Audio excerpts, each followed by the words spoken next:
Alright, guys, welcome back. Today we're going to be working on a Samsung Note 9, and this actually is in real time. This is a 30-minute video, roughly, and what you're going to find is, actually, like I said, real time, how to do all of these repairs. Um, I don't like speeding it up. I don't like skipping, jumping ahead. If I fuck up on something, then I fuck up on something. If it takes 10 minutes to take a back off, then, that's ultimately where we're at. And I want you guys to be able to recognize that and see some of these other videos that they do either speed it up or they skip ahead, things along those lines. Uh, this is not just a teardown video to see slightly what's different. This is actually if you want to try to do this repair and you never have repaired devices before. Um, I'm a firm believer in if you have the proper tools and you have at least some know-how, then you can be successful at least repairing these devices a couple of times, whether it be for you or for your friends or whatever.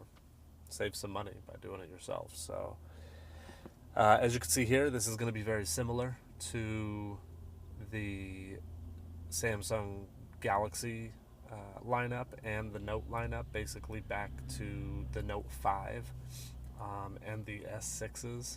These are all glass backs that are only held on by adhesive. You do have to heat it up to about, from what I gather, about 230 degrees, somewhere around there. I haven't actually checked that with the temperature. That's only based off of some information that I've gathered from other videos and other technicians. Some say that you can go as low as like 180. I like to get it a little hot to basically make it uncomfortable to touch. A good rule of thumb, as you can see there, you can touch it for about a second or so. If you can touch it more than that, then it's not hot enough, at least in that particular area. And what you'll see here as we kind of go through this particular video, you will see that, okay, as we're going, 1 to 2 seconds, it still didn't really feel extremely hot, as I'm kind of touching that. As you can see right now, we're working on the pretty much the left side of the device. In my experience, doing this for about 9 years total, on these glass backs, about an inch up on the side, on the left side, has been pretty much the most successful. And you can see that's kind of where I'm focusing on. Not heating it up, so hot to where it's going to melt anything underneath. Keeping it constantly moving, kind of working around the parameter there. And then when I'm about to put my tool in, I'll focus on that one area about an inch and a half up from the bottom on the left side. I realize that it might look like it's the right side, but what I mean by that is if you're looking at it from the back, bottom down, it'll be the left side, regardless of how it's spun around. So, as you can see there, again, focusing kind of on that one little area without putting too much heat in one specific spot. You want to kind of work it. And if I remember correctly, I'll be kind of getting my tool in there soon. There we go. As you can see, you don't want to go in at it just straight at it. You want to kind of make sure that you put that iSesamo tool or the metal tool more on the metal frame, and then you'll actually kind of hear it, like, just give it a little pop. Not loud by any means. And then I apologize, I'm a little out of frame there, but I'm basically got that plastic pick inside there. And as you work that around, you'll notice if it's hot enough, it will kind of slice right through it like some thick butter, basically. That's probably the best way to describe it. And if you're getting any sort of true resistance, like, you know, you're trying to cut through something a little thicker than that, then you need to stop, because it will crack. I've cracked some backs in the past. I imagine I will crack some more backs in the future. Sometimes you just get a little rushed. This was the first time I was taking a Note 9 apart, so I definitely took a little bit longer, not knowing if there was a little extra adhesive. Samsung likes to do that. On some of their older devices, they had a lot less adhesive just around the parameter. Now what they're starting to do is they're starting to put the adhesive around the parameter. Obviously, that's what makes it waterproof. And then little extra pieces of adhesive throughout the back.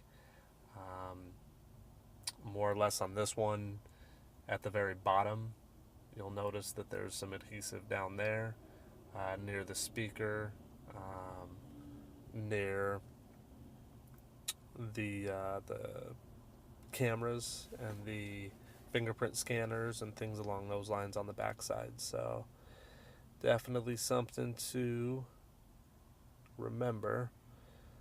Right there, I didn't realize I had powered it up when I was holding it down. It's not a big deal. You know, you can still work on it while it's on.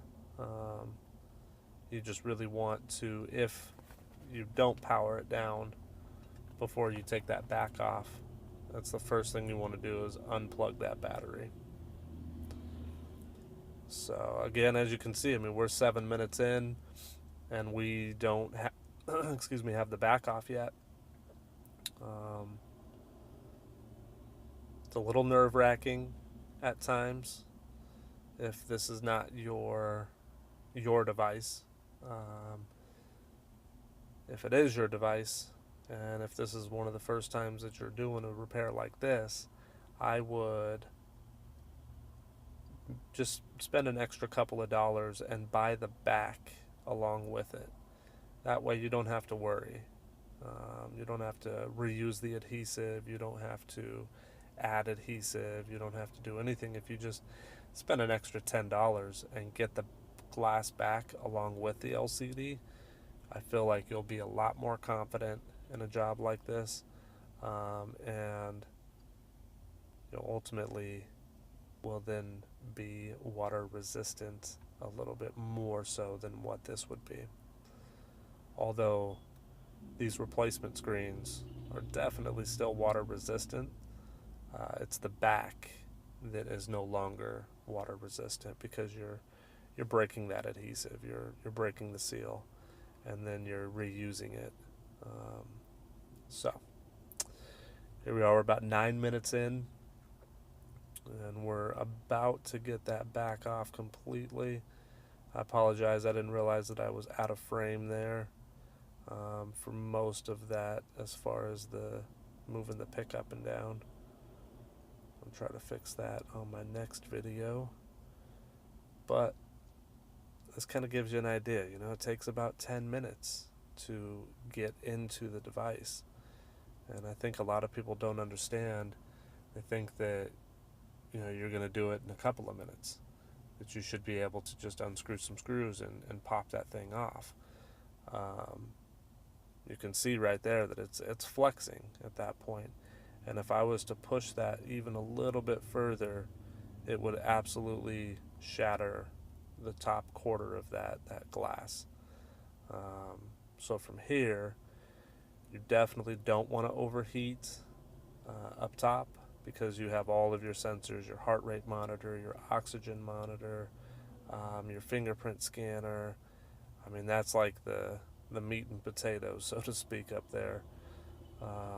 Down below, it's speaker and antennas and things like that, charge port. You don't have to be as cautious, but you definitely don't want to overheat any portion of the device. As you can see there, we're about to get it up top. So really what I like to do here is heat it up just enough to where I can push that fingerprint scanner through. And you'll see there we are, kind of focus on the fingerprint scanner for a second, kind of pulling just a little bit. There's a little bit of a flex to it. There's some of that extra adhesive all around that. So as I'm pulling and heating, I start to kind of see it as it kind of breaks a little bit here. I mean the adhesive, not the back. And then what I'll do is I'll take a little tool, poke that through, and lift it up slowly. Make sure that that fingerprint scanner is still attached to the motherboard and that the adhesive is done. So that's off. That's good. None of the adhesive stayed.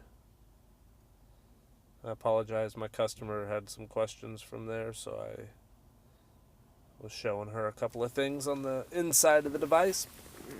But there we are. We're 11 minutes in, and we're just now into the screen itself, or the back, back coming off.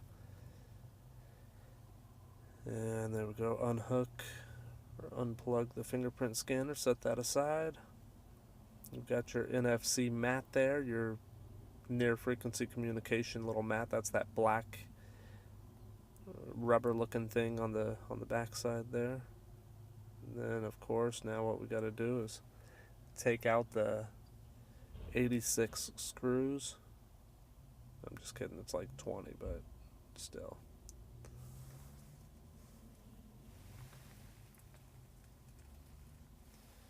Good rule of thumb here is make sure that all the little pieces of adhesive, you can peel it off if you like, or just kind of poke through it.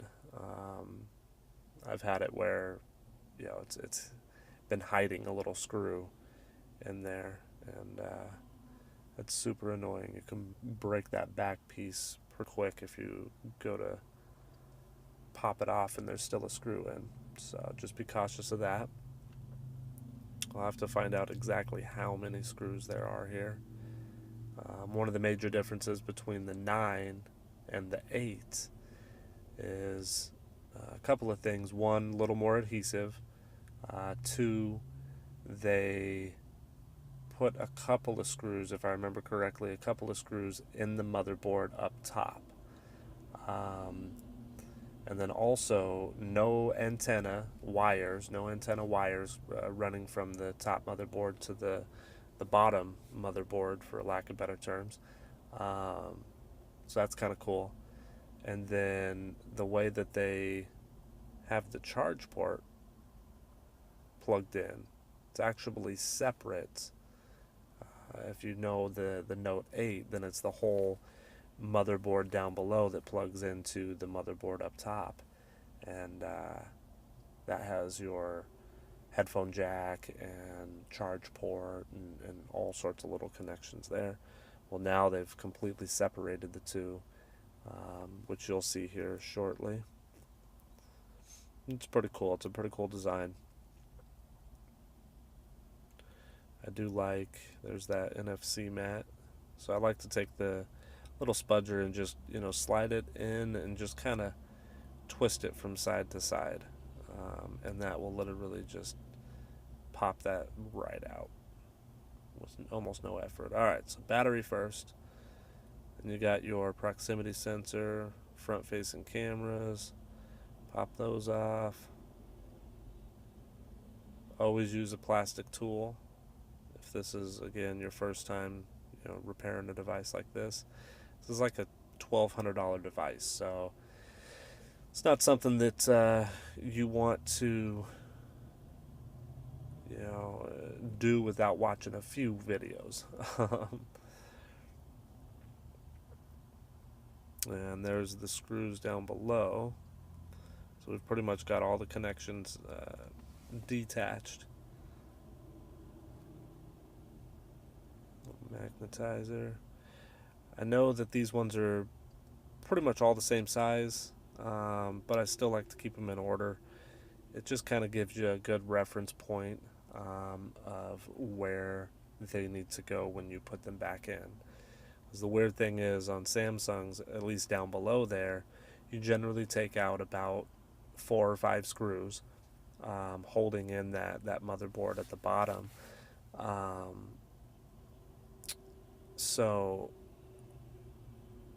when you're going to put it back on, there's a couple of holes that the screws could go into. The easiest way to figure it out from there is usually the ones that go straight into the motherboard have either a silver ring around the hole or a copper ring around the hole. And if it doesn't go straight into the motherboard, then there won't be anything around the hole. It'll just be a hole, and then it'll be green around it. That's a pretty good indication. That's not always the case, but that's usually a pretty good rule of thumb. So there's the motherboard, and as you can see, I detached from underneath down below there where I'm heating up now, which is the charge port and the headphone jack. And on this particular repair, the vibrator motor was actually already installed. I know we're not there yet. And if I remember correctly, the battery was already installed, which makes it go by so much easier. If you've ever sliced open one of these batteries trying to get them out, it's pretty nerve-wracking. You end up smelling, I'm not 100% sure what I smell, but it smokes, and it definitely smells like, and not like sulfur, but similar to that. It's not super toxic, I guess. From my research, it can be in like high doses, but pretty much you're fucked once you slice it open. So don't do that. But luckily, we didn't have to worry about any of that. From here, I'm using my tweezers. I heated up the bottom half there, just because there's a little adhesive on some of those components down there. So there's the proximity sensor coming out. Basically, they give you kind of a little notch to get your tweezers under there and just pop it out and then pull. There's nothing really that you're going to break from there. You can generally get those out pretty easily. And here I am. I wanted to double check the new part because it felt pretty heavy, and I thought that there was a battery installed, and it turns out that there is. So from there, I line it up and just kind of compare the two, make sure that I'm not missing anything, none of the dumb little shit, like the vibrator motor, or sometimes they come pre-installed with the charge ports down below, things like that. So you don't want to do any unnecessary work. And then you just want to peel off all the little pieces of tape, saving the connections and the lenses and things along those lines. Usually there's one on the proximity sensor, the speaker there, and then the front-facing cameras, one holding the connection down for the LCD down at the bottom, sometimes the digitizer, and then one piece on the battery, and then sometimes down at the bottom mic, near the mic, there's a little piece of tape kind of holding it in. Alright, so just make sure you get that back into its little spot. Literally, it should only go in one way. Kind of push that copper tape back down. And then from there, we're going to put in the headphone jack. And that particular one, it's kind of cool how Samsung has done it. They pretty much just let the piece rest in its spot, and then the motherboard lays on top of it. and that's how it kind of all connects from there. It's pretty good design. I like it. Those charge ports always have kind of a hard time getting right back in, but as long as you get it like really, really close, you can then put your screws in, and that'll kind of lock it down into place. So no big deal there. Keep in mind though, on Samsungs, if things are not in exactly how they came out, then it will fuck up everything else, from that point on. Such as like putting the back plastic piece back on, screwing that down. It's not going to snap into place. Just dumb little things like that. So just do your due diligence to make sure it all goes back in where it should have. And then there's the connections. I realize you can't really see it, and I apologize for that. But get the connection close, pop it on. Again, you'll feel a little pop. You'll hear a little pop. It's actually not as hard as people want to believe that it is. And here we are, we're about 20 minutes in. And like I said, this is about a 30-minute repair. If it takes you a little bit longer, that's fine too. I actually messed up here and I put a screw in the wrong spot. And you'll see here in just a moment how you can kind of determine. I was looking, and I think there was 2 pieces with the little silver around it, and I picked one, and it happened to be wrong. So if you do go this far and you have a screw in the wrong spot, again, the back piece won't go on as it should.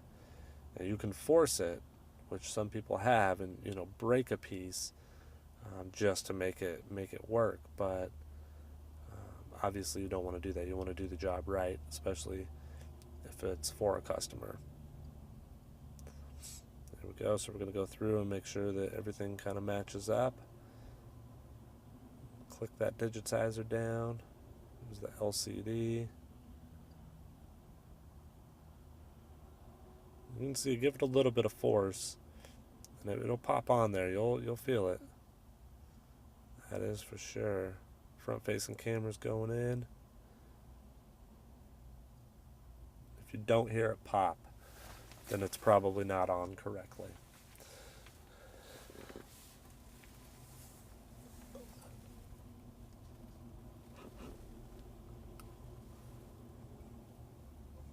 And the last thing going on is the battery. These batteries generally come with about 20% charge, but at least it has all new life cycles on them, which is super nice.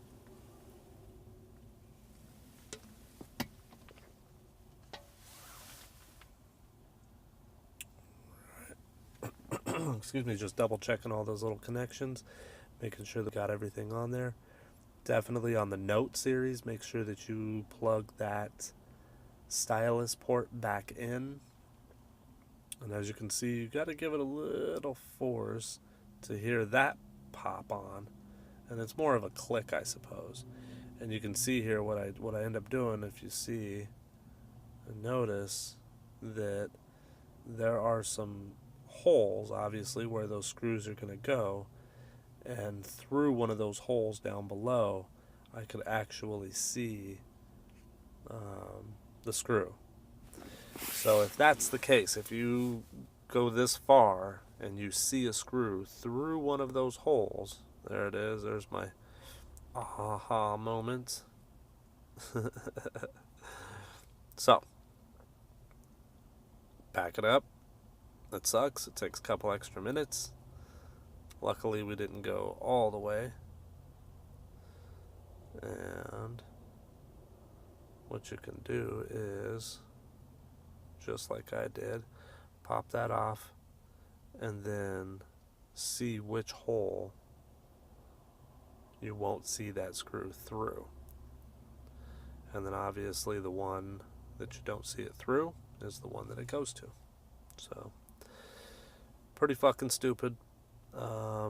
One way to combat that would be to take a picture Again, if this is your first time, kind of messing with these devices in general, then yeah, definitely take pictures.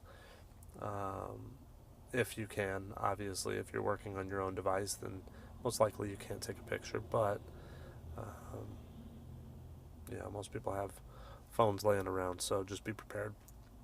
Take a picture and then look back on it and see where all the screws go.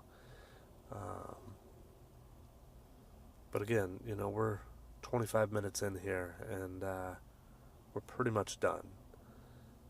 Everything has looked to go as it should.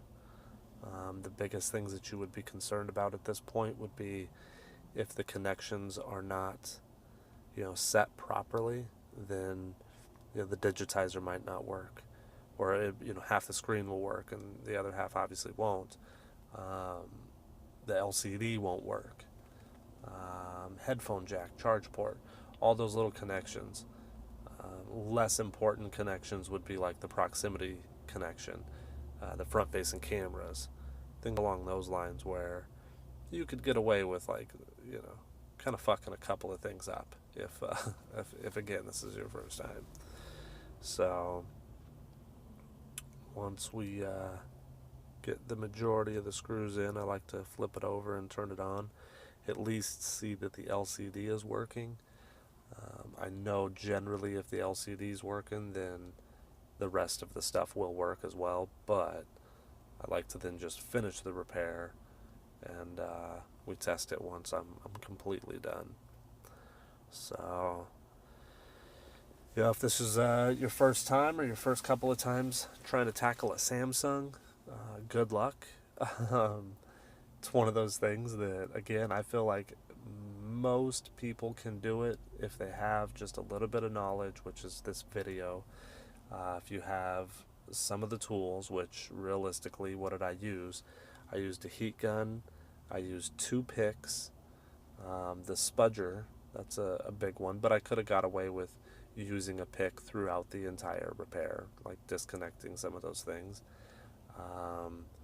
I like the iSesamo tools. It's kind of a flexible, really thin metal tool. Lately I've been using the iFixit tool, which is slightly thicker but still pliable. That's about it. That realistically is about the tools that you would need. The quality of the tool definitely makes a difference, so keep that in mind. If they send you these little shitty screwdrivers, try not to use those. Those have a tendency of stripping out screws. If you're gonna again do this repair, this is like $1,000 to $1,200 phone. Don't take it lightly. Be prepared. Again, if this is your first time, I would just go ahead and spend the extra $10 and get a back. Just buy a back with it, because those are going to be the things that will break. Will be the back. It'll be the battery. It'll be just something like that you don't foresee breaking immediately until you bend it a little too much and it fucking snaps, and then all of a sudden, what do you do? So watch the video a couple of times, watch a couple of different videos, you get some different perspective. From there, I'm just testing the digitizer before I actually put the back completely back on. From there, you can see that I still have the adhesive. It's the original adhesive, and I just heat it back up to roughly 200 degrees plus or minus a little bit. It cools down quite a bit. I was actually in a car dealership this time, so it cools down fairly quick with the ambient temperature being a little bit cooler. We're just now getting into winter here in Portland, so a lot of places still have their AC running, even though it's like 50 degrees outside. So it's pretty cold. It kind of felt like a hospital, about as cold as they keep it in there. So, couple of side notes. You can turn the device on without plugging that fingerprint scanner back in. However, the fingerprint scanner will not work until you reset the device. I think Samsung at this point has gone away from resetting the device when you plug the SIM card in, so you could turn it on, plug it in after the fact, and then it'll still register. Um, with this back adhesive here, it's never going to be as strong as it was from the factory unless you replace the device or the screen protector or back back glass for that $10 roughly. Um, but it's still going to be strong. It's still going to hold on. It's still going to not come off with a drop, things along those lines. However, it's definitely not waterproof, so do not submerge the phone. And from there, I think we're about to wrap it up. I think I'm going to I think I put her screen protector on for her, which if you wait to peel that off, then you can literally just peel it off and throw the screen protector on. This chick was kind of hard on her devices, so she has an OtterBox. She had the tempered glass screen protector.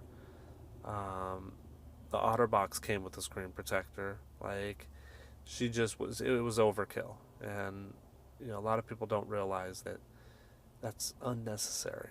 It's not completely necessary to say, all right, well, I'm gonna put fucking 9 screen protectors on my shit, and then it's gonna be protected. No, it's still probably gonna break if you drop it in the right way.